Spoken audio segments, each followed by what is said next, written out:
sheepish because I have 2 masks in my car at all times and they're not there. Oh, Nothing extra masks. do we have extra masks? No, John? the place doesn't have. You know, something here to you. Oh, I don't really have anything. I have searched all my pockets.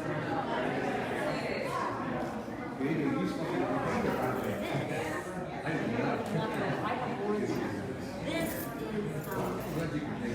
is really clean. As you can tell, whichever one you feel more comfortable. I'm sorry, these look very ratty. You're welcome.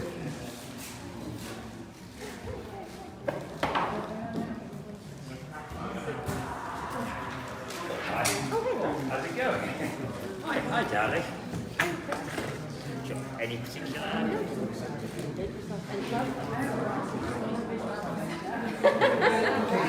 Right, sorry. Yeah, that's okay.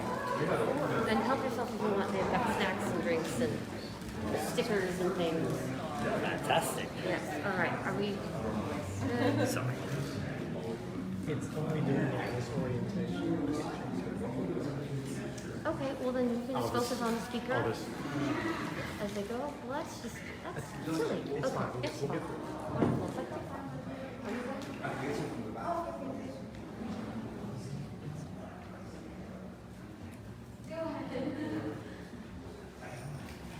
John, are we live stream now? Okay. Yeah.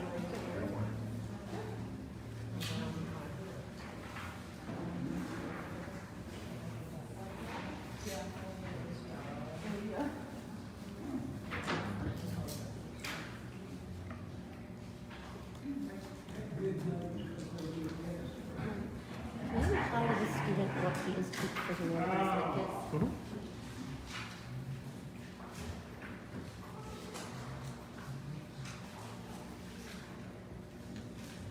Make a note of the professor's color of professor's socks.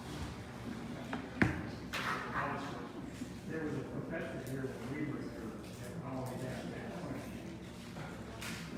So you have to pay attention when that comes up. Yeah, sock boots. And the last question always be, what color socks am I wearing? Stand behind the podium. It's all the time, so.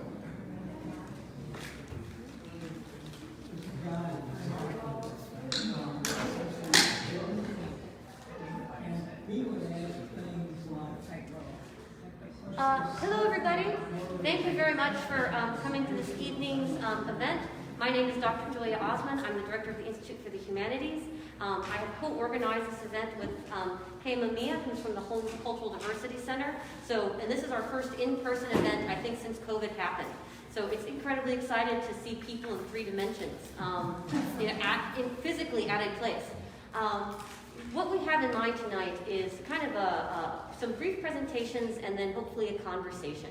So each of our presenters will have about 10 to 15 minutes, and we're timing them, to present on the afterlife in their religion of specialty. And then hopefully this will engender some questions or engender some ideas or some thoughts. We have pens and note cards on each table, so if you want to jot some thoughts down as we go along or write down some questions that you know you want to ask at some point, that would be great. And then we'll hopefully have a fruitful conversation and a great Q&A session to take up the bulk of our time. Please note that there are snacks in the back. You're welcome to go get some sustenance at any time and drinks in the cooler. We do ask that you keep your mask on if you're not enjoying one of these lovely refreshments, just for safety's sake and because we're still supposed to be following classroom rules in this. And finally, I would encourage you all, in case you haven't already gotten one, to pick up an Institute for the Humanities sticker on your way out. The Institute for Humanities sticker features humanity. I expect some twittering laughter at this point. I'll take it. Features humanity, and we encourage you to take a sticker and put it on something because humanity is everywhere. All right, without any further ado, I'll go ahead and introduce our speakers. Our first speaker tonight is going to be Dr. Fumiko Joho, and she's going to be talking about religion and the afterlife in East Asian religions, broadly speaking. We then are going to hear from Dr. William Kalfels, who is going to be speaking on religion and the afterlife in Hinduism and Buddhism. And then finally we'll hear from Dr. Bisson, who who's going to be talking to us about the afterlife and the Abrahamic faiths, which are Christianity, Judaism, and Islam. Both Dr. Kalfas and Dr. Disson are from the Department of Philosophy and Religion, and Dr. Jo O is from the Department of Classical and Modern Literatures and Languages. So can I please get a round of applause for our panelists? And Dr. Jo O, the podium is yours.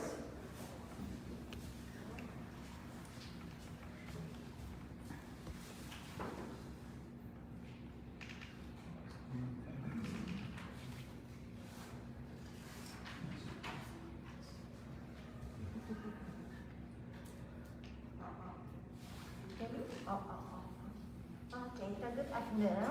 Thank you very much to Dr. Osman and everyone for coming to our panel, and I'm very excited about this event today because I'm working on ghost stories. Of course, ghost stories, totally about afterlife and death, and why ghost stories so much, because ghosts tell their experience of afterlife. But we never experience death. But we never know what's going on after we die. So what's really fascinating is ghosts tell you what, particularly in East Asian ghosts, tell us what East Asian people imagine the life after death. Okay, so for instance, the image. Right, so this is a famous 18th century Japanese painter image of the ghost. And so you see how there is no ghost. So the 18th century Japanese painters, the no feet is really the mark of the ghost.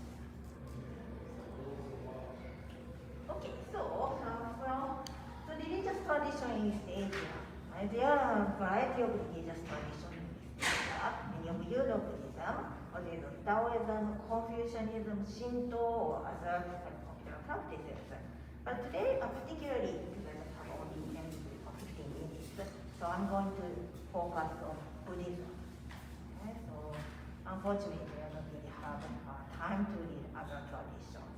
Because why is because Buddhism, global Buddhism beliefs and practice is the most influential in East Asia to conceptualize the death and afterlife.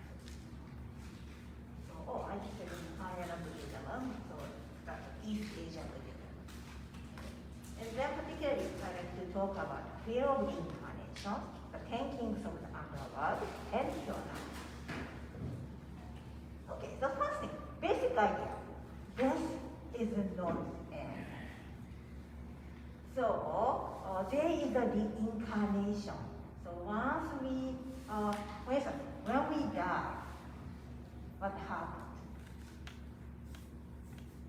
We are going to be born, and then there we are going to die, and then we go. So there is a chain of birth, rebirth, death, birth, death, and rebirth. So that's the reincarnation. And then so the Buddhist idea, there are 6 levels. So now, for instance, which level we are now in? Human, right? There's no ghost here, no ghost, no animal, yes. So now we are human beings. And then next life, where we are going to be born, right? So this is determined by karma. Karma means this. So basically, where we are born in the next life is determined by what we do.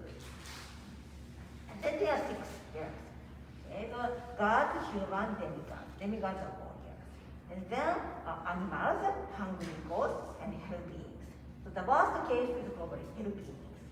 Okay, but maybe animals. Maybe animals, for me, animals are not that bad, right? For instance, I always feel like, I want to be born a cat. but somehow animals are located among the lower.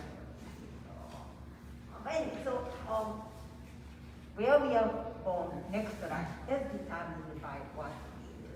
So if you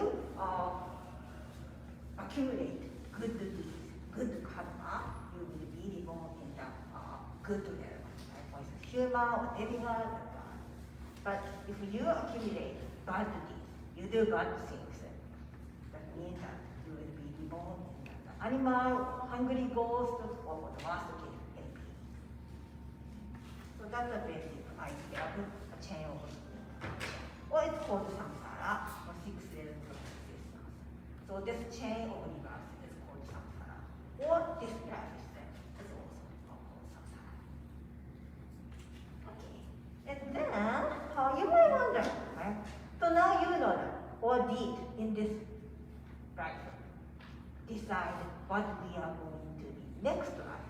Or life is determined by what we did in the previous life. But you might want to know more details. So here the idea was the 10 kings of the underworld. So this idea, so basically Buddhism. So it's developed in the early medieval China, so the Tantra. So some of the ideas of 10 kings of the underworld came from Indian Buddhism, but most of the ideas developed in the medieval China. And then at the time, Buddhism transformed a lot in China. And particularly the 10 kings of the underworld include a motif of bureaucracy or judicial procedures. And then this idea spread to Korea and Japan. The basic idea, you might wonder, what this 10 kings of the underworld is. So idea is that the dead must get through 10 trials within 3 years. And then, after this 3 years, the dead is decided where next life is.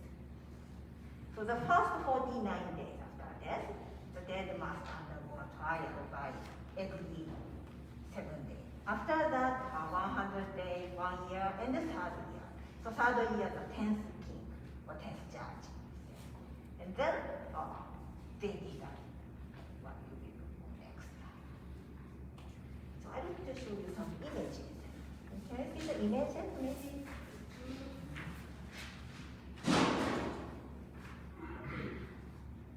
Anyway, so these are called 10 Kings scrolls. So these are like 10 Kings scrolls produced in the middle period of China. And then these scrolls, 10 Kings, produced in China and also spread to other East Asian China, Korea and Japan. But this is particularly famous for the distinctive style and then also the very vivid use of the color image. So this particularly this set of scroll paintings are now preserved in Seikado collection in Tokyo.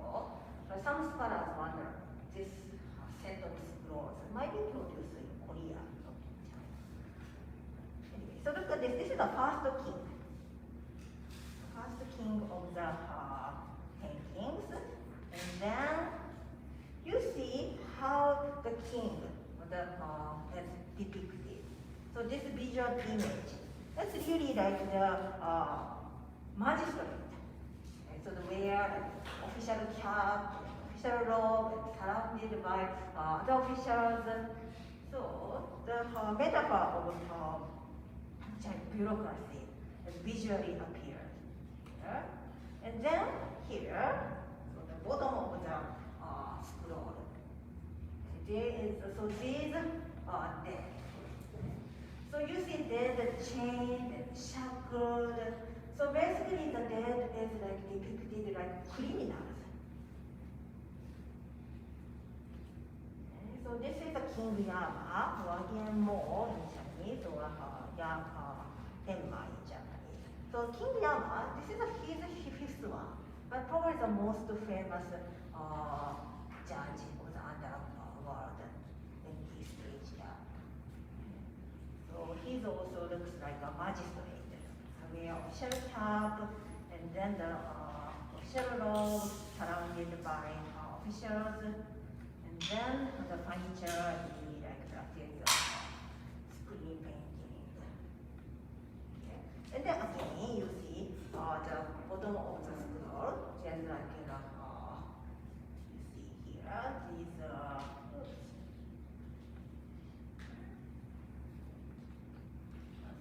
So they are dead, but shackled, treated like really prisoners. Okay? And then the other clerks take a record. Documentation is of course important. And then he's also the dead. But you see the mirror. So this mirror shows his karma, what he did. Okay, so maybe like there are these images of thinking the underworld. They're like, oh my God, after you die, I have to get through this like torture, and treated like prisoners, and then that sounds like for 3 years. That sounds terrible, right? So, then also I like to introduce a more bright side of afterlife. So there is Pure Land Buddhism. So Pure Land Buddhism was very popular after the medieval, early modern, throughout East Asia. So Pure Land is very like a paradise, a very comfortable place. You don't have to worry anything. So this is located in the western realm. And then resided by Amitabha Buddha. So Amitabha Buddha, in Chinese Amitabha, or Japanese Amitabha. So this Amitabha Buddha is responsible for Pure Land. Okay? So the goal for Pure Land practitioners is go directly to Pure Land after you die. So to be reborn as Buddha in Pure Land. So that's the goal for Pure Land. And then reciting the name of Amitabha Buddha, Amitofo, Amidabutsu, by naming the name of the, reciting the name of Amitabha Buddha is one of the important practices for Pure Land practitioners. Okay? And then see the image. So in the medieval Japan, there's a specifically like a genre or religious genre painting called Raigos, right? So painting of Amitabha's descending.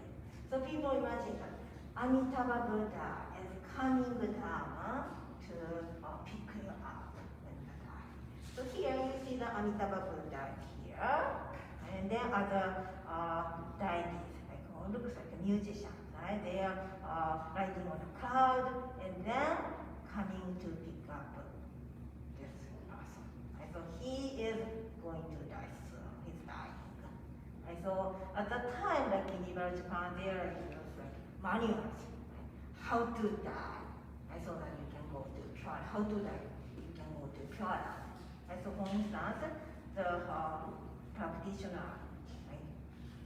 He is facing west, because they imagine that Western paradise is located in the Western land. So facing west and then reciting the name of Amitabha Buddha. Okay? So the following the manual, then Amitabha Buddha is coming down from the Pure Land to take you to the Pure Land direct. So we see this kind of like, so these rivals tell you how people like imagine to go to Pure Land with the power of Amitabha. Okay, so I think that's it. So the takeaway of fear of reincarnation, 6 realms of existence, and then your the karma, what you do, and then thinking of underworld, bureaucratic, and the judicial process, like 3 years. You have to get through 10 courts, and then your next life is decided. So it's really like the purgatory. And then, but on the other hand, Pure Land. And Pure Land is really like Western paradise, resided by Amitabha Buddha. Okay, so that's it. Thank you so much.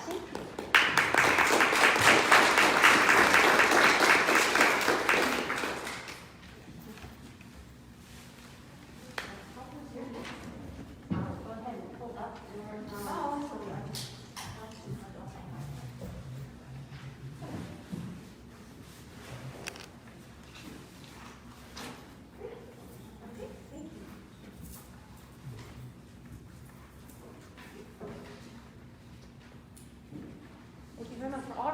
getting questions in on Facebook. Those of you who are live streaming this presentation, if you do have a question for any of our presenters, know you can ask that question on the in the comments area underneath the Facebook video, and we'll make sure we incorporate it when we get to our question time. Thanks. Dr. Kaufman? All right, thank you very much. And I'll start off by mentioning that you have a quiz here. So make sure you take this with you to the next realm, the next loco. Yeah, I really appreciated Jo's presentation because she focused primarily on the Buddhism I won't be talking about.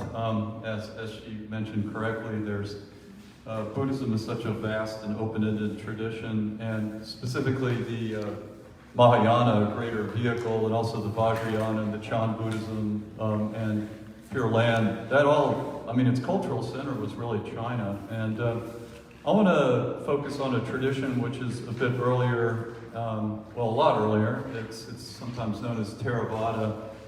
And perhaps I'll say a few things about the Bardo Thodol toward the end that she made references to, the Tibetan Book of the Dead, but probably not. I'll start off by saying one of the reasons why I'm passing this handout out is because I'm basically a nerd, and I was trained in particle physics, but I've always had an interest in consciousness studies and how religion and science overlap. So the claim that I make is that when we think about the doctrine of rebirth, we cannot get it confused with reincarnation. Reincarnation is a special, very strong theory of rebirth. And we also see this idea of rebirth in so many different cultures. I think of, for instance, Celtic mythology. I think of Egyptian religion. I also think of early Christianity. Early Christianity had an amalgamation of both rebirth theories and reincarnation theories. So the concept of rebirth is very general, and I think it owes its debt to some of the mystical experiences that perhaps all of us have at one time or other, maybe because of oxygen deprivation in the brain. It's an open-ended scientific question, but if you'd like more details, I listed Evan Thompson's book in the references on the flip side of the page, and he's also a nerdy philosophy guy like me. He likes consciousness studies and philosophy, and so the last thing I'll just point out in passing is that it's a good time to be talking about this stuff because especially in the West, we're beginning to take a closer look at what makes looking possible, namely what is consciousness. So what can Buddhism and Hinduism tell us in these traditions? Well, I'll start off by saying that contrary to what we think of in the West, I mean, typically when we think of, what is the soul and what is consciousness, we think of it as being a separate substance, and we really don't see anything like that in Hinduism and Buddhism. The word is called panpsychism, which sounds psychic, but no, the idea is that consciousness is fundamental. The physical world is part of a continuum that includes the mental, the spiritual. So I'll start off by saying a few things about the Hindu worldview. The Hindu worldview, just like Joe was mentioning, we have these different realms and they interconnect. Hermes Trismegistus talks about as above, so below, as below, so above. We have this sometimes, you can think of the concept of the fractal, but the concept of the sacred in Hinduism is Brahman, and Brahman literally means the limitless. So Brahman should not be confused with the Judeo-Christian God, because Brahman is impersonal, Brahman is perfect, Brahman is limitless, and guess what?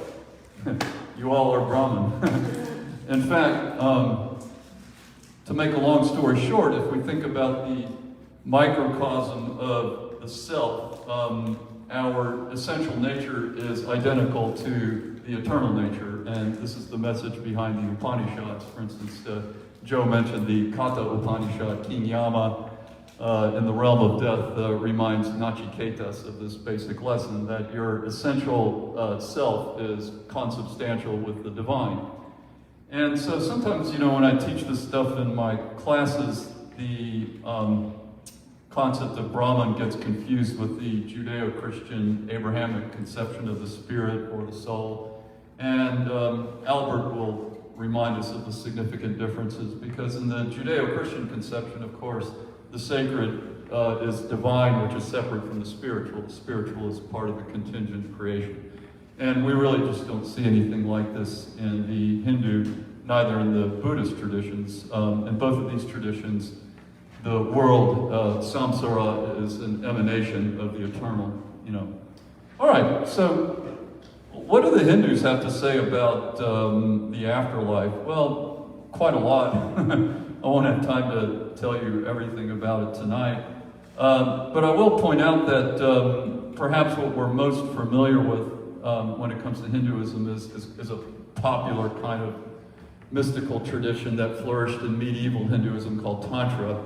Sometimes it's associated with the erotic arts, but that's not really the message of Tantra. But Tantra was a form of popular Hindu mysticism that really gave a pretty complicated story about the afterlife, which ultimately is predicated on realizing your eternal nature, the Atman. The Atman, of course, is consubstantial with Brahman, as a drop is of the same substance of water as the ocean.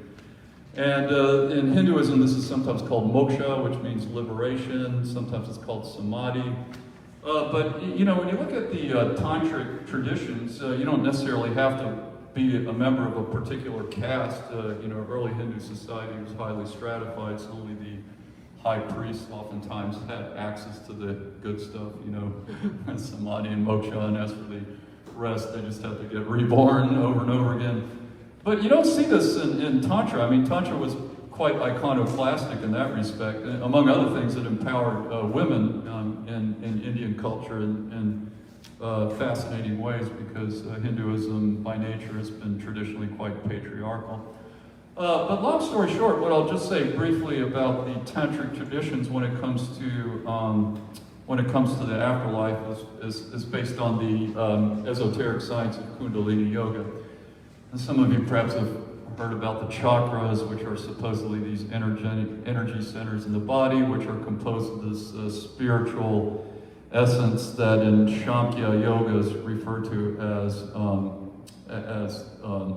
the tattvas. And the tattvas are also part of the flow of consciousness, or chitta, kundalini. And as you awaken these different energy centers, basically you escape the relative illusion of the different bodies, because each one of these energy centers represents a different body. Remember, Joe was talking about ghosts. Well, in the Kundalini tradition, ghosts are nothing but disembodied ethereal bodies. And you see, we're all like Russian dolls. We have the external physical body, which corresponds to the lowest chakra. And then by the time you get up to the highest chakra, right before the Sahasrara, where you escape into eternity, the third eye, that corresponds to what's known as the causal body, which is the most spiritual and ethereal. So basically, in the Kundalini tantric tradition, you have this journey through the seven bodies, if you will, from the coarsest and the most ephemeral being the physical to the most ethereal being the causal, and then you have the astral, which corresponds to the throat chakra, and the there's several. So how is this related to early Buddhism? Well, early Buddhism rejects all of these ideas entirely, and basically, I'll point out that when you look at the early Buddhist tradition. By the way, how much time do I have for you? You've got about 5 minutes. 5 minutes. Okay, cool. That's just enough time for me to hit the punchline here. Is that consider early Buddhism to embrace, at least formally, many of these ideas that they inherited from Hinduism, because in certain ways Buddhism was nothing more than a heterodox Hindu tradition.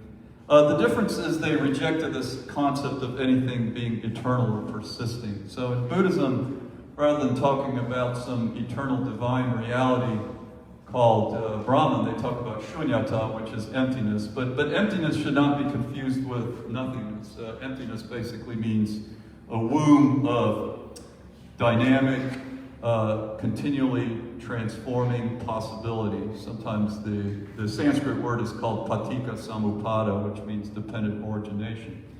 So how does that relate to the doctrine of rebirth? Well, according to the Buddha, the very concept of an eternal anything is an illusion.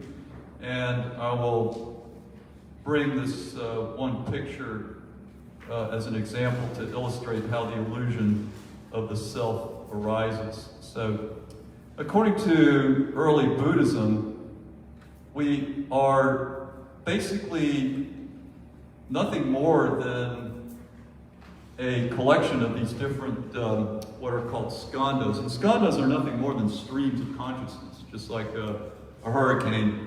Hurricanes have empty centers. Well, guess what? We're exactly like hurricanes.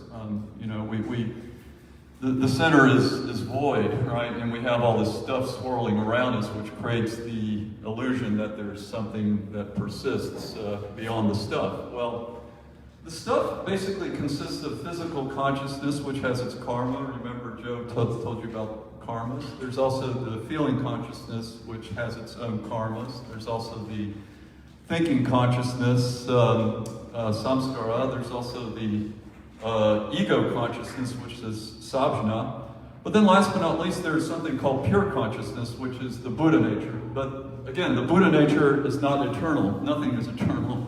The Buddha nature is just emptiness without conditions. In other words, it's the, like in physics, we talk about the vacuum state of the universe containing all possibilities.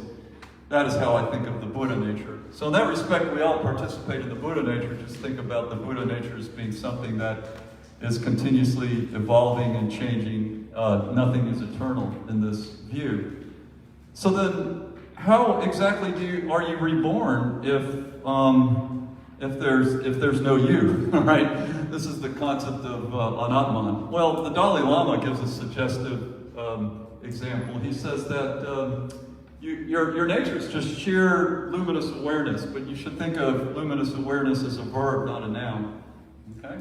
So it's what nowadays in contemporary psychology we say the personality system. And I have a few nice quotes from Evan Thompson about the personality system. So, last but not least, here's how you're reborn. Okay? Here's your pure Buddha nature. Here are the streams. Okay? As you focus on the streams of consciousness, body consciousness, thought consciousness, feeling consciousness, ego consciousness, you realize they have their own dynamics. Nothing is fixed. Just like your body sheds cells, your streams of consciousness shed their karmas. They come, they go. That's it. The concept of a vessel containing that is a pure illusion. It's a trick that the ego performs. And you can watch how these consciousnesses hook up together and create this illusion of a persisting self, by the way they talk to each other. But that, according to Buddha, is why we suffer. We suffer because we are attached to this idea that there's such a thing as an eternal soul. That is the root of all evil in Buddhism. So the sooner you give up the notion that you have anything like an eternal soul, the happier you'll become. So. Thank you very much.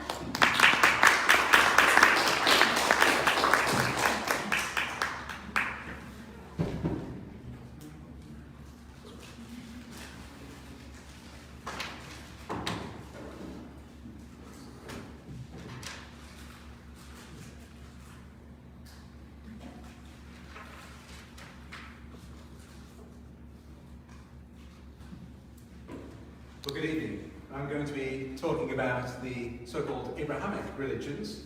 That is, religions that have Abraham as an ancestral originator. Abraham had two male children, Isaac and Ishmael, and the Jews trace their origin through Isaac, and then through the Messiah. And Christianity recognizes Jesus Christ as a descendant of Abraham.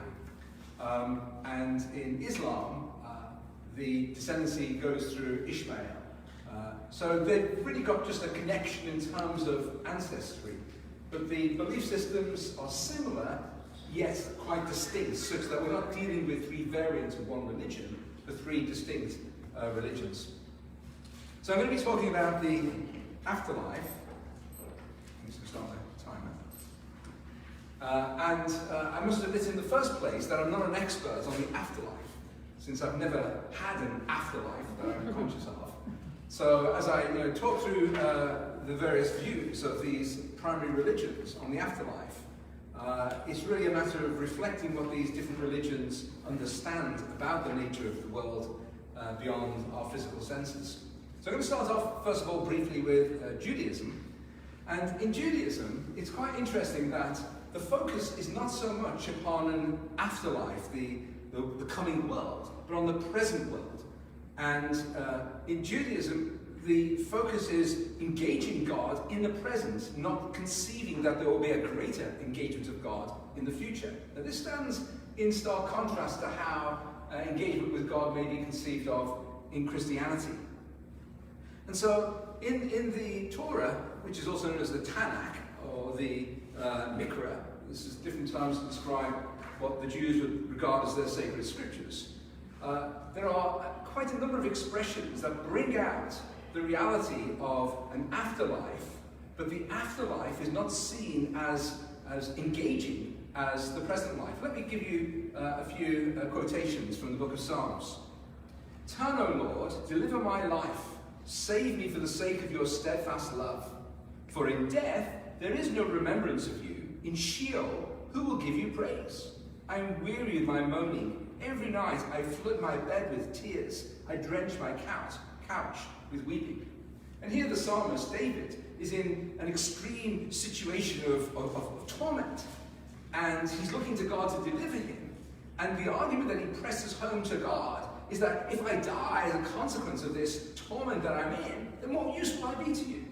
So if you keep me alive, then I can live for you and I can praise your name. Another psalm, Psalm 16. Therefore my heart is glad and my whole being rejoices. My flesh also dwells secure. For you will not abandon my soul to Sheol, which is the realm of the dead, or let your Holy One see corruption. You make known to me the path of life. In your presence there is fullness of joy. At your right hand are pleasures forevermore. And here the engagement with God is in the present. The fullness of life is in the present. And the conception of life in the realm of Sheol is a diminished engagement with God himself. Psalm 49, God will ransom my soul from the power of Sheol, for he will receive me. Psalm 73, you guide me with your counsel, and afterward you will receive me to glory. And so glory then is a conception that arises above Sheol, to the very presence and engagement with God in a direct way, yet nevertheless the present earthly life is a most glorious one. For great is your steadfast love toward me, you have delivered my soul from the depths of Sheol. And so it continues.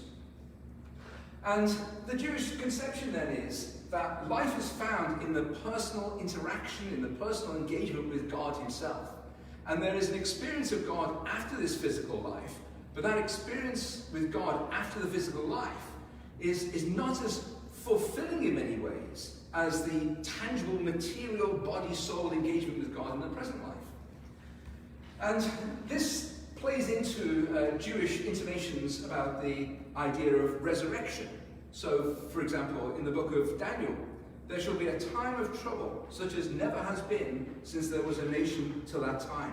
And many of those who sleep in the dust of the earth shall awake, some to everlasting life, and some to shame and everlasting contempt. And this idea of a resurrection from the realm of the dead into the realm of a tangible material existence, engaging with God, is the anticipation and the hope of Israel, that life in its fullness is a greater life than life in its separation of body and soul. The normal human condition is this entire unity of body and soul. In the intertestamental literature, 2 Maccabees, Ours is the better choice, to meet death at men's hands, yet relying on God's promise, we shall be raised up by him. Whereas whereas for you, there can be no resurrection to new life. So a contrast is made between those who know and walk with God and those who reject God. And those who know and walk with God will be resurrected to a fullness of life. The same sort of notions are adopted in the Talmud, which goes into the 3rd to 6th centuries in the Common Era, which is a commentary upon the Torah and contains various narratives and hymns and so on. And there, the quality of life in the afterlife, and then ultimately in the resurrection, is one that is marked by personal engagement with God and with other people, standing in contrast to the loneliness and despair that happens when people just simply live for themselves. So here's a fairly famous story from Midrash about how in both heaven and hell, people sit at banquet tables piled with delicious foods, but no one can bend their elbows. Yet in hell, everyone starves because they only think of themselves, whereas in heaven, everyone feasts because they feed one another. And so we have this marked contrast between the sort of impersonal realities, except for perhaps Pure Land Buddhism, of the Eastern religions, and the very intensely personal engagement of the monotheistic religions, which is Judaism, Christianity, and Islam. And this personal engagement really arises out of the way in which mankind is brought into existence. That mankind is uniquely understood to be a reflection of who God is. Mankind is made in the image of God, and therefore the notion of personhood is only understood in its fullness in relation to God himself. And so that when mankind is in a right relation to God and is in a right relation to one another, then there is the completion of the human personality. And this in itself brings life in all its fullness. Well, moving on to Christianity. Christianity, extending from Judaism, picks up the same strands with respect to the nature of God and the reality of an afterlife. And in Christianity, the development of the understanding of the afterlife is enlarged a little bit further, but never to a great point of clarity. There is the anticipation of heaven described like this in the book of Revelation. I saw a new heaven and a new earth, for the first heaven and the first earth had passed away, and the sea was no more. And I saw the holy city, New Jerusalem, coming down out of heaven from God, prepared as a bride adorned for her husband. And I heard a loud voice from the throne saying, Behold, the dwelling place of God is with man. He will dwell with them, and they will be his people, and God himself will be with them as their God. He will wipe away every tear from their eyes, and death shall be no more. Neither shall there be mourning, nor crying, nor pain anymore, for the former things have passed away. Now, the notion of heaven is that realm in which God himself dwells. Well, it's a way of expression, because God is an infinite being. He's not contained in any material sense. But in the simplest of senses, heaven is where God is. It's being with God. And here, in the fulfillment of the hope of all things, is that God comes into this cosmos, into this world, renewed, liberated from the corruption that arises out of sin, and dwells in the midst of his people, where there is a harmonious engagement with God and with one another. Hell, in contrast to this, is seen as a place of torment, of pain, and of difficulty. But I think by way of clarification, the expressions of hell in the Christian Bible, in the New Testament in particular, are expressions that are directed not against an unbelieving world, but towards those who claim to believe, but who are hypocritical in that belief. So it was never intended to terrify people into a belief in God out of fear to escape hell, because the understanding is that those who reject God don't care about God at all, and therefore are not worried about the notion of hell. But those who do care about God, care about being with God, then the notion of hell will be quite terrifying. So Jesus Christ, in his instruction, says, anyone who says, you fool, will be in danger of the fire of hell. And he's addressing a Jewish audience. And if your right hand causes you to sin, cut it off and throw it away. It is better for you to lose one part of your body than to lose the whole part and for it to go into hell. Later on, he describes the separation of those who are truly his people from those who are only feigning their devotion to God. And this separation involves an identification of those who are the people of God by virtue of their care for one another. And those who are not the people of God are those who are indifferent to the needs of others. And Jesus brings home quite poignantly and painfully the reality of feigning a devotion to God. The Son of Man will send out his angels, and they will weed out of his kingdom everything that causes sin and all who do evil. They will throw them into the fiery furnace, where there will be weeping and gnashing of teeth. Then he, on another occasion, then he will say to those on his left, "Depart from me, you who are cursed, into the eternal fire for the devil and his angels." And in the book of Revelation, it's expressed like this. The lake of fire is the second death. If anyone's name was not found written in the book of life, he was thrown into the lake of fire. The cowardly, the unbelieving, the vile, the idolaters, and all liars, their place will be in the fiery lake of burning sulfur. This is the second death. And death, in this sense, is conceived not in terms of the loss of a physical life, but the loss of an engagement with God in his benevolent expression towards those who receive him. And it's described as a place of torment. And the torment will be proportional to the degree to which people have wrapped themselves up in their selfish and sinful ways. And the conscience then will be illuminated by the reality of the presence of a holy God to the degree that a person is conscious of the wrong that they have done and unable to escape that, and therefore it will be like a fire that never ends. Moving on to Islam. Islam develops quite a lot later. We're going about somewhere in the region of 500 years after the start of Christianity. And similar views of heaven and hell are found there. Heaven is pictured in terms of a place that is immensely attractive. Verily, the dwellers of the paradise that day, we will be busy in joyful things. They and their wives will be in pleasant shade, reclining on thrones. They will have therein fruits of all kinds, and all that they ask for, it will be said to them. Peace be on you, a word from the Lord most merciful. Verily, the pious will be in the midst of gardens and rivers, in a seat of truth, near the omnipotent King. Allah, the all-blessed, the Most High, the owner of majesty and honor.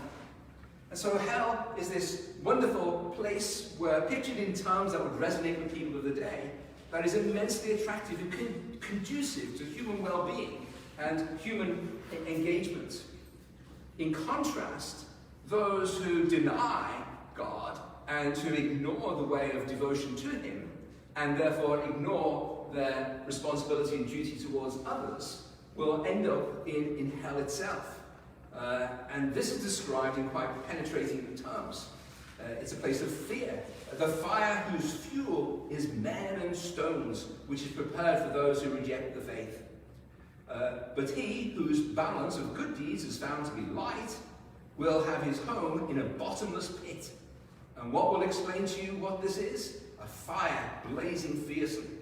Those who reject faith and die rejecting, on them is Allah's curse, and the curse of angels, and of all mankind. They will abide therein. Their penalty will not be lightened, nor will they receive respite.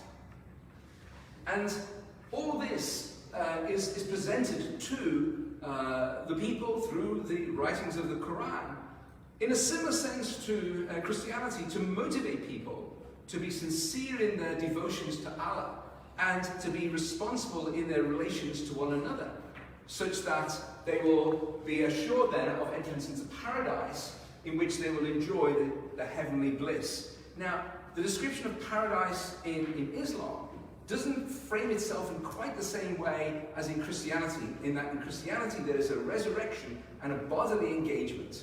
In Islam, it seems to be more of a spiritual reality, a reality that is just as much real as a physical reality, but nevertheless a spiritual reality. So all three religions speak of engagement with a personal God and of the reality of death, but death isn't the annihilation of a person. Rather, they continue on, but the state in which they continue depends upon the choices that they have made in this present life. And so therefore God is seen as absolutely just or righteous in that he does what is right according to what a person has chosen to make of their life. So it is in their hands as to whether they're in the one place or the other. If they don't want God, they can live without God forever. If they do want God, then they can be with God forever. The precise means by which all this happens does differ between the different religions, but that's for another day. Thank you.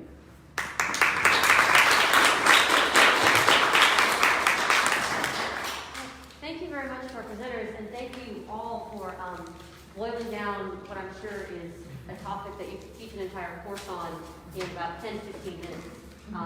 That's a challenge, and I appreciate and I respect the work that you did to get it in there. We have a lot of questions online.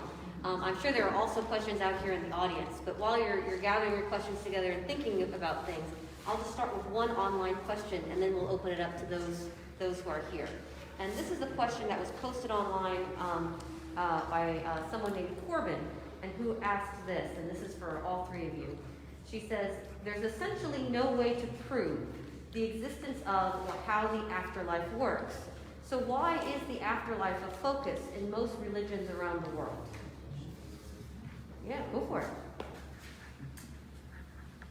Well, I think that's a bit oversimplifying, because there, as Albert pointed out, many religions, specifically Judaism, I mean, the word Sheol literally meant garbage dump. Death is taboo in many orthopraxic religions, but I do think you have a deeper issue going on here, and some naturalists might say that a belief that death is not the end is basically equivalent to a belief in Santa Claus, and many existentialists will say that you're here.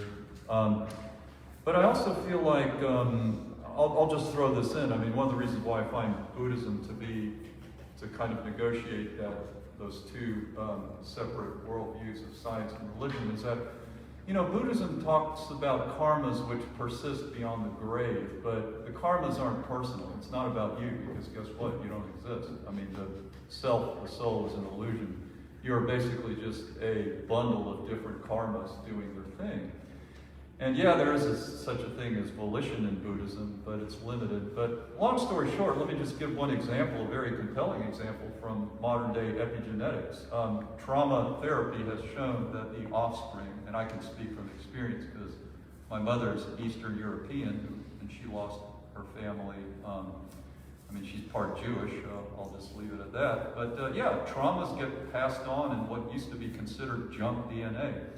So in a very real sense, you look at our bodies and we see, just like what biologists talk about, ontogeny, recapitulating phylogeny, we are literally eternal, but it's not about us. It's about the karma of our own genomes. And I think that's probably what gives rise to the intuition about there's more to the story than just here one day, gone the next.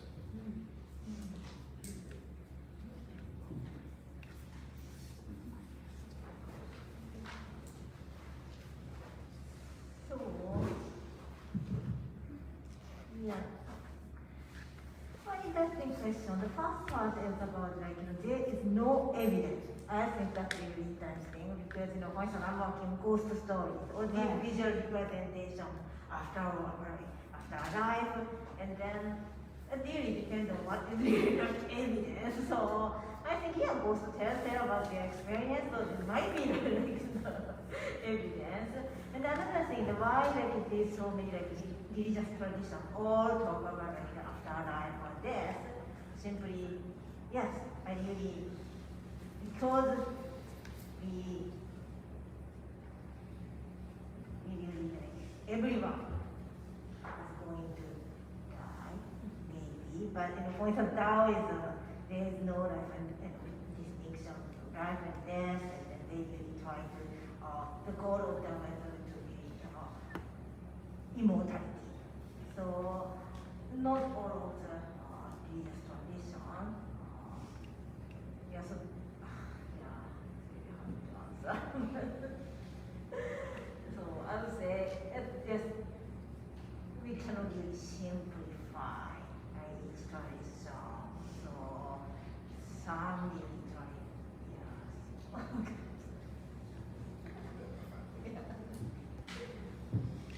Well, a simple answer to begin with is that each of the Abrahamic religions, or Judaism, Christianity, and Islam, have what's regarded as an authoritative text, which is believed to be a revelation of God to mankind. And that text itself, which holds authority for those who follow those particular religions, clearly lays out the reality of an afterlife. That's one strand. The second strand is that we do have these intuitions, as Will was saying, and there is a consciousness that people have that life ought not to end. And we encounter that when someone dies, especially when someone close to us. And it may be an elderly person, we know that person's going to die. But when they die, there's a sense of loss and a sense of sadness in that it ought not to have happened. This person still ought to be alive, they're a person. And to conceive of a person no longer existing is part of the trauma of mourning, and takes time to work our way through that. So there's this intuitive sense. And this would follow on from the very creation account itself, in which mankind is made in the image of God and has a relation to God that defines human personality and therefore dignity and worth, and that human existence as a person is not something that is brought in for a moment of time, but is to be, once having been brought into existence. And so this consciousness of personhood and facing the reality of death brings us to a point of confusion. Why is this physical death happening? And consequently, people will move to a thought of there must be life after death. Now that will be supported by the actual scriptures of these three monotheistic religions. But even in the UK, where most people have rejected formal religion, it seems as though it's impossible for people to escape the idea that there might still be some existence after death. And they will talk about people existing as stars or some figure in the cosmos. And so, even though we are rational and well-educated here in the West, it is seemingly impossible to eradicate successfully and universally the notion that life does not end with death. So then if one conceives that life must continue after death, then questions begin to arise. What is the quality of that life? What is the basis upon the measure of quality of that life? And then you get into notions of heaven and hell, and so on. Thank you very much for tackling a tough question so well off the bat. And you were just saying that it's hard for us to comprehend how can people that we love not exist anymore. But I mean, if we follow the Buddhist line of thinking, then none of us exist, and so we don't need to worry about it. I mean, right now that's sounding kind of nice. Are there questions out here for those of you who are in person? What questions do you have for our panelists, or what topics would you like to discuss? Yes, sir. I'll defer to any student that wants to ask a question first. But any students? Sir, you start us off. First of all, I'd like to thank you for reminding me of stuff that I learned 50 years ago and forgot. And for condemning you for that, because now I have to go home and get a big stack of books and reread a whole lot of things. But my question is this: if put against the wall, if somebody asked me what religion or faith I subscribe to, I would say the seven blind men and the elephant. So my question is it possible that all of the stories of the afterlife, whether regardless of philosophy or religion or meditative practice, could they all be the same thing? And what I base that on is 111 megahertz. You, I'm sure, know what that is. I learned to meditate from a Taoist Chinese in 1971, trying to recover from the ravages of war. I also love music, and that's when, as an engineer, I began to explore 111 megahertz. It's found in every major religion. It's found in most major musics. It's found in the resonance capacities of certain temples and certain stars. And it's found in most lullabies sung by mothers regardless of their nationality.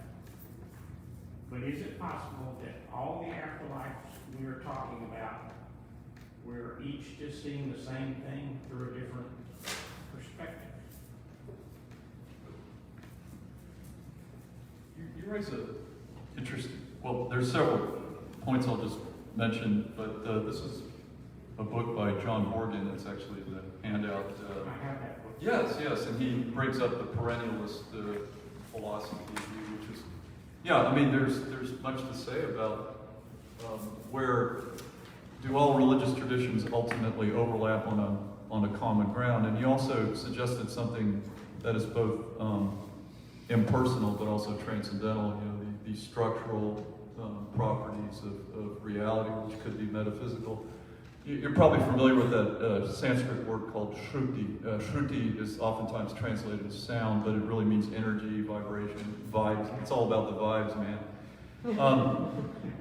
You know, it is an interesting question to ponder, but what I can tell you from my background in theoretical particle physics is that when you get down to the fundamental level of the natural world, you don't find matter. I mean, matter is basically just an emergent statistical effect. It's an epiphenomenon. And by the way, that's what the Buddhists say about the self. They're not saying that we're, you know, that they're not solipsists. They're just saying that the Pudala, the person, is an emergence of these more fundamental processes. But long story short, when you get down to the fundamental Planck scale, i.e. 10 to the negative 38 meters, all you find is action, information, and energy. I don't know about you, but that sounds like a cosmos which supports the intuitions of panpsychism, that maybe these Asian traditions are right when they say that consciousness is not just noise produced by neurons.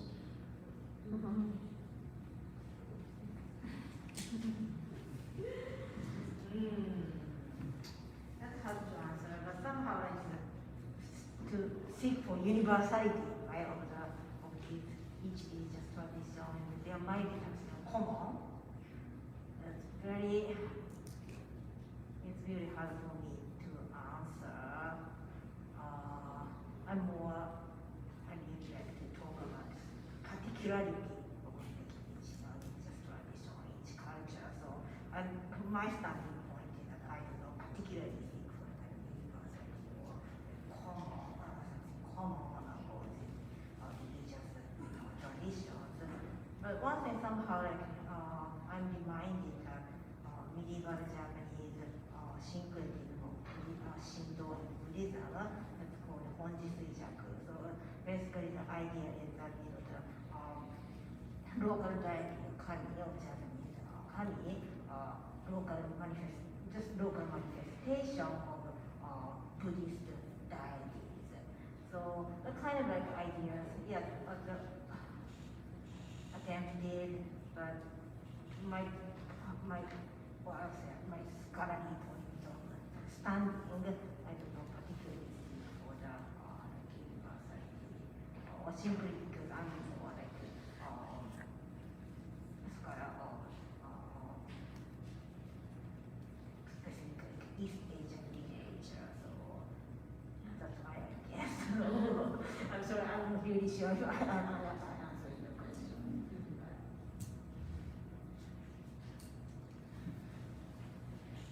The universality of the idea of something beyond our present sensory experience, and it expressed in slightly different ways, could be taken as different facets of the same truth, or it could be taken as variations of one singular truth, which is distorted to varying degrees, but those distortions are not indicating aspects of the reality, but rather indicating departures from the fundamental truth itself. So speaking from the position of the monotheistic religions, each of those religions is pretty clear in asserting that the truth that they have been given by revelation from God is the truth with respect to reality.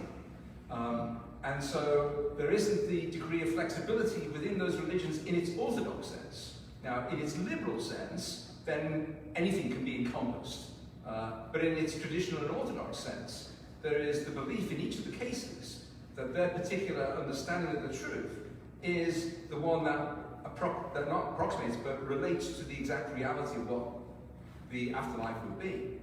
In the case of Christianity, not only is there the sort of depiction of the afterlife within the biblical material, but also there is the tangible testimony from the apostolic point of view of the resurrection of Jesus Christ. And also of the resurrection of other people at the time of his crucifixion. And so there, in the case of Christianity, will be evidence of the reality of an afterlife, the reality of resurrection, and the means to that afterlife and resurrection. The issue then becomes, if one was to assert that one of the religions in the world has the truth, how would you evaluate whether that religion is truth and the others are falsehoods in one degree or another?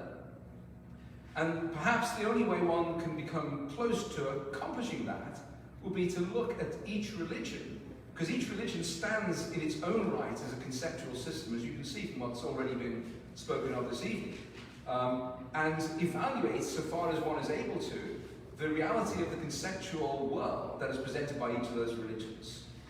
And which of the religions coincides with the reality that I understand and which the majority of other people understand, and presents that reality in ways that are meaningful, perhaps might lead to a degree of credibility for that particular religion. But given the diversity of human beings and the range of religions, it's quite evident that people come to sincere convictions according to where they live and how they've been brought up and what they've been exposed to as to which religion to follow. But it's just like that situation where someone else. There is an original passage, and the replicates of that passage, though similar, don't indicate variations that are legitimate, but rather distortions from the central reality. So simply from the position that I'm presenting, which is what I've been given to do, of the monotheistic religions, they would assert there is one truth, and there is one way to that truth. And beyond that, it's a matter of debate. Could I give a follow-up to Albert's? Sure. Just a quick point, too, that I think is interesting about these topics of perennialism is I think perhaps when we go down to the level of the root, we can recognize the diversity of the different fruits of the trees of religion. And to relate to what you were saying, just with, remind me your name? Joseph's question. You think of the doctrine of the Trinity in Christianity, 3 in 1, which logically seems paradoxical. Well, in early Buddhism, you have a similar structural, and sometimes in Zen it's called a koan, but in early Buddhism, as you can see in the handout, there's this idea that it's called non-identification. You're not your body, you're not your thoughts, you're not your feelings, but you're also, like a trinity, your body, your thoughts, and your feelings. In other words, you're neither all of those things, nor are you not all of those things. So reflect on that a little too, to think about how your thoughts, feelings, and body interact to emerge in conspiracy to create this notion of a persistent self or soul. And I think if you reflect on it deeply enough, you stumble across a similar kind of meditation that Christians do, like when I think of the writings of St. Augustine about the Trinity. So thank you for that question. More questions from out here?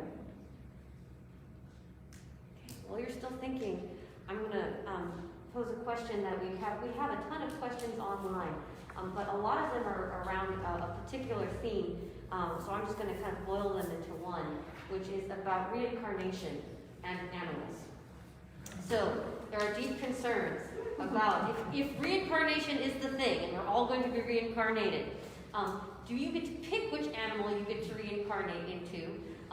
Can you be reincarnated into any animal, or is there just a specific range of animals that are up for reincarnation? And then would your animal be like in the area that you come from, or could you be reincarnated as an animal that you've never even heard of before? I go pass on this one. So those are my 2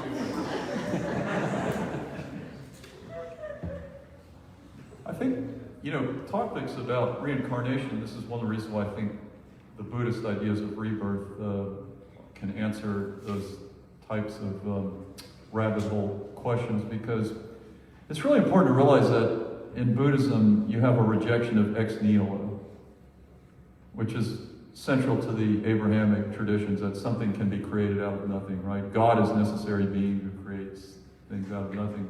In Buddhism, what you have is conservation, just like in physics we talk about conservation of energy. So karma is conserved, and so it's the laws of the conservation of karma that ultimately determine how the skandhas get reconfigured. It's not about what you want. And again, whatever we mean by you is simply pugdala. It's simply your personality system, which is these karmas talking to each other momentarily. But guess what? That dies when your body dies, because the karmas fly apart. They just get reconfigured in a different existence, but you don't go along with it. I think the Buddha described it best when he said it's like passing a candle from wick to wick. The wicks are the bodies and the personalities. The candle is the karma.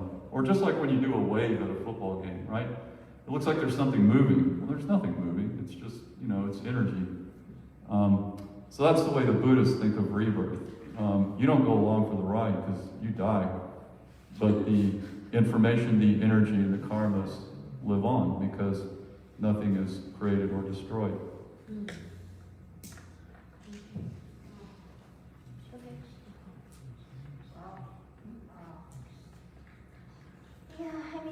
For example, if I could choose which animal I'd like to be reborn as a cat, but I read like miracle stories and these stories, reincarnation stories. Yes, that includes reincarnation animals. But for instance, like to be reborn as dogs, usually considered as a punishment of your bad karma in this world. So there are certain animals related, like particularly for instance, dogs are not really considered as favorite animals, and then so some animals are considered as a punishment, and then usually with what kind of animal next life is related to what you did this life.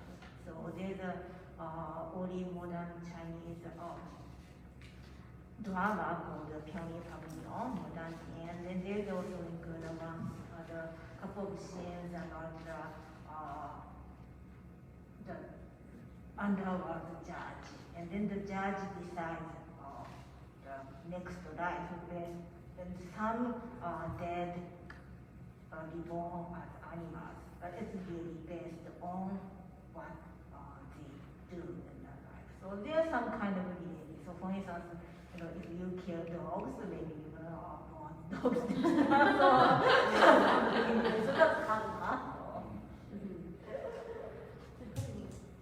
I'll just say as a quick follow-up, everything I've been articulating about Buddhism is early Indian Theravada Buddhism, which is really a minority sect in contemporary Buddhism. By the time you get to the Chinese traditions, that's a whole other story.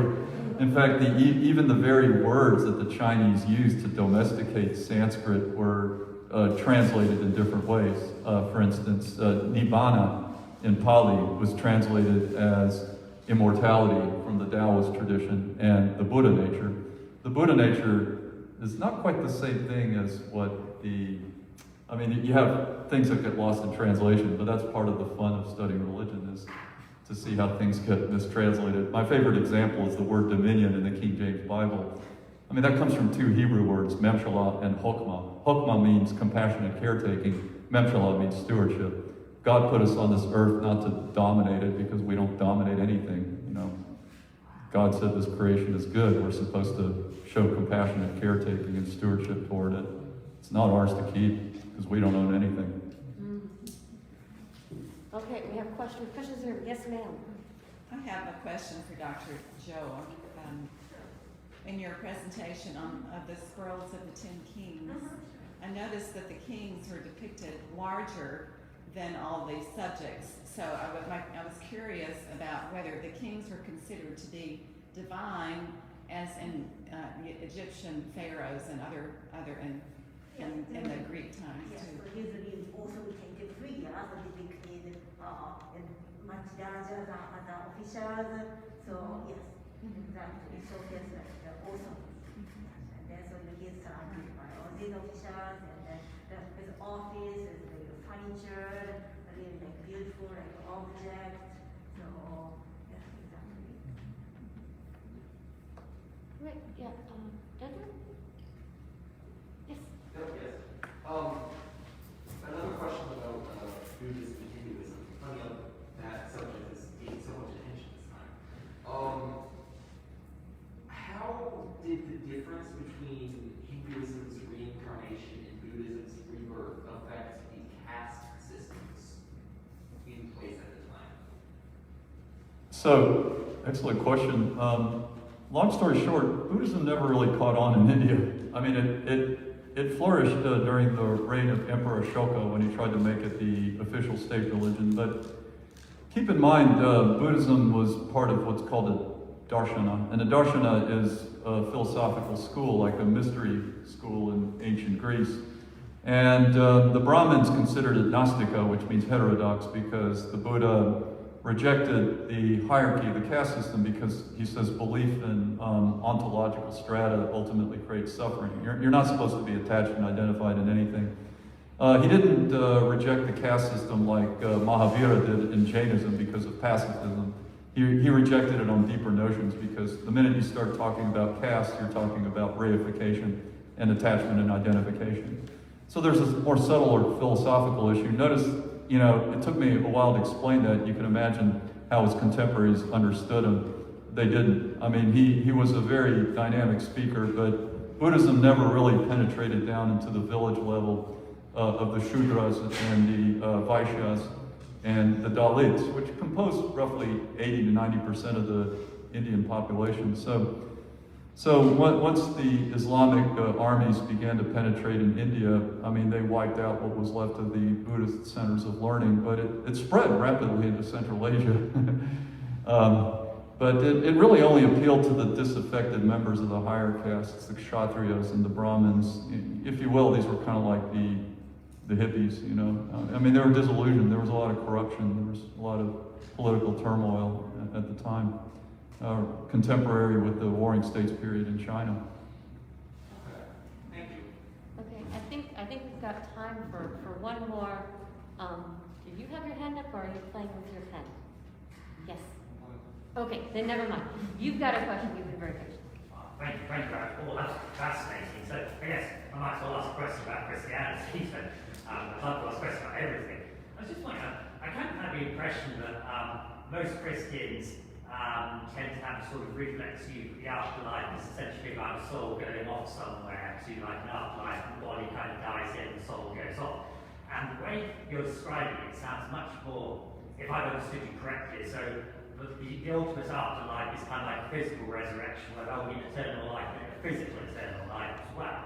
So I mean, is this fixation on sort of the soul being separate from the body maybe a bit of a sort of detour or a misconception? In some ways, you can say it is a misconception, perhaps influenced by Greek philosophy, in the idea that the separation of the soul from the body is a better state to be in.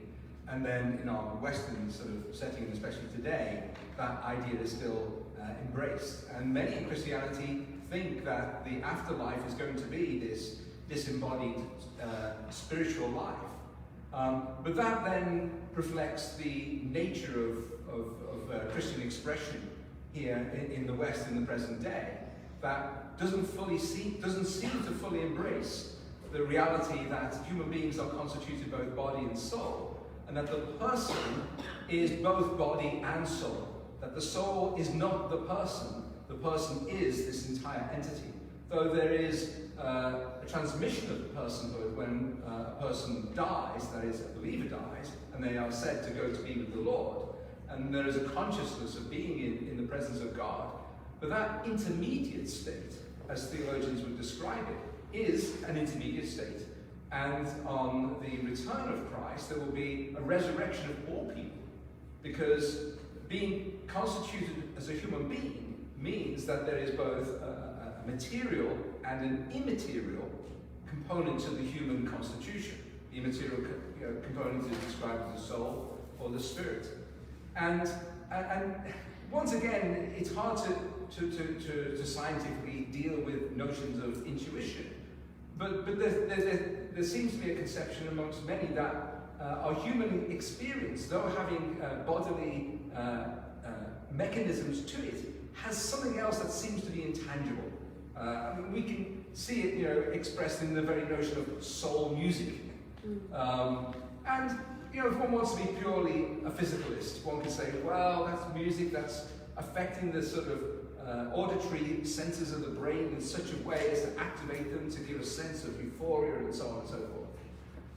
And whilst that might be satisfactory to some who wish to have an entirely rational and scientific sort of view of reality, as if science in itself gives us the totality of reality, philosophically, that cannot be so. I mean, it would be pure arrogance to say that. But we have the sense that there is something more there. There's some level of engagement that we have that goes beyond what we might describe as our physical, conscious interaction. And going to the area of animals, it seems that there is something that goes beyond in that respect as well. And in the Torah, it speaks of animals having souls. Now, there's a distinction between the soul of an animal and the soul of a human being in terms of the everlasting quality of them. And those who work with animals know that there is a level of engagement with that animal that is more than just the physical sort of engagement with that animal.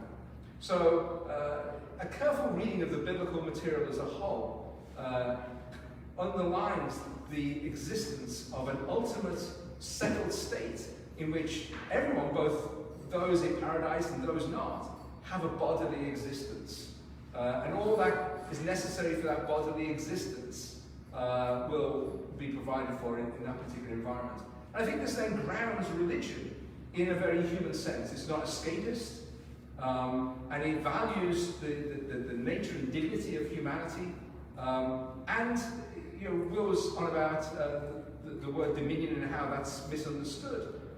When one looks at the origin of humankind, humankind was placed in God's creation to serve it. A physical activity. Adam was in a garden to physically care for that garden. The animals were brought to him for him to physically look after these physical creatures. So it's a very tangible physical existence with body and soul together.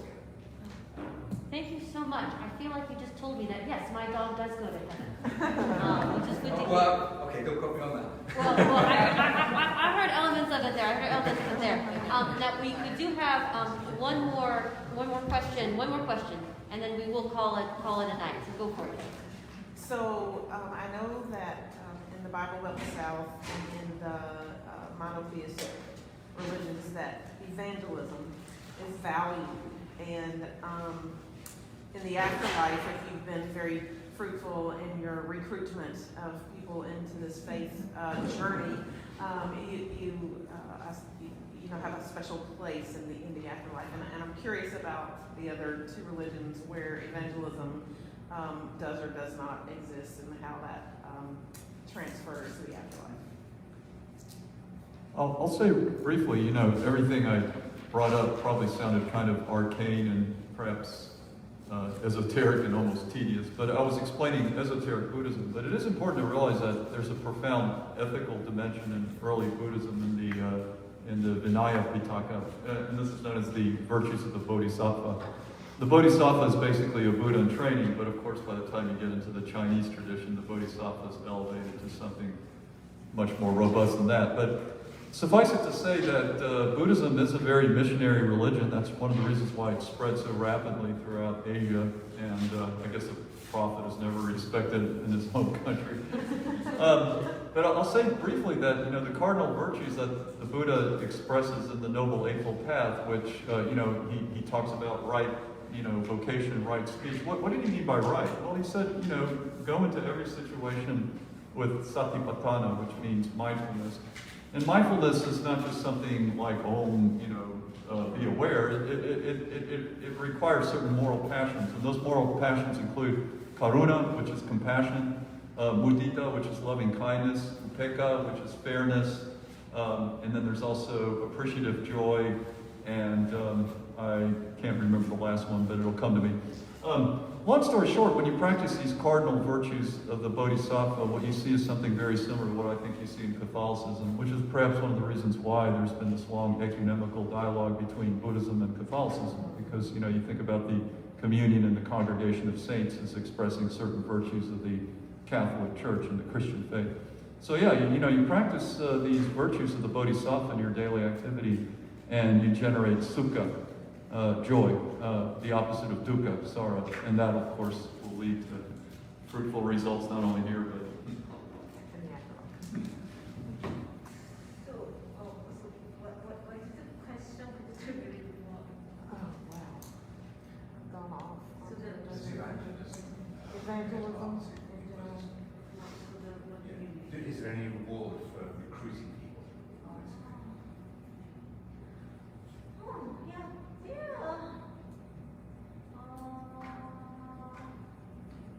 Yes, so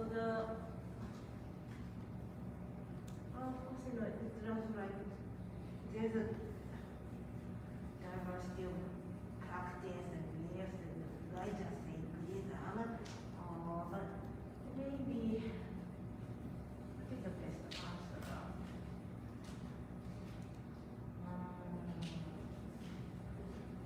Recruiting. I don't really have something like good idea, but probably like Lotus Sutra sect, the Nichiren Shu, Lotus Sutra sect, that's the medieval, one of the medieval sect, one of the sects in medieval Japanese Buddhism, and then they worship Lotus Sutra. So that will be they're more aggressively like recruited people. So that's one thing I can think about it. So it doesn't, I would say that's what it is.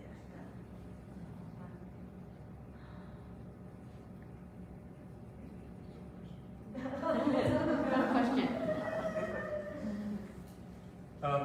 Interesting enough, though, in Christianity, and I imagine it would be the same in Judaism and in Islam, the reward of heaven, or the degree of bliss, if one wants to describe it in those terms, in heaven, is related more to a person's conformity to the divine and the divine's will, and most especially in the reflection of God's character and in their relation to their fellow human being and the world in which people live. That becomes the tangible basis upon which, if one thinks of the idea of reward, and that really isn't in itself necessarily a motivation, it would come through that. When one looks at the prophets, they didn't do too well at recruiting people. in Moses' day, he only managed to recruit his wife and his sons and their wives. Everyone else rejected him. And it's the same all the way down through the ages, so thankfully, it isn't numbers-based. Very good. All right. Well, thankfully it isn't numbers-based. I'll end on that note. Let's all thank our panelists, please.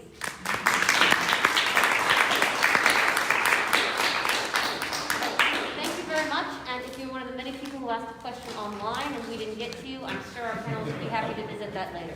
Thank you.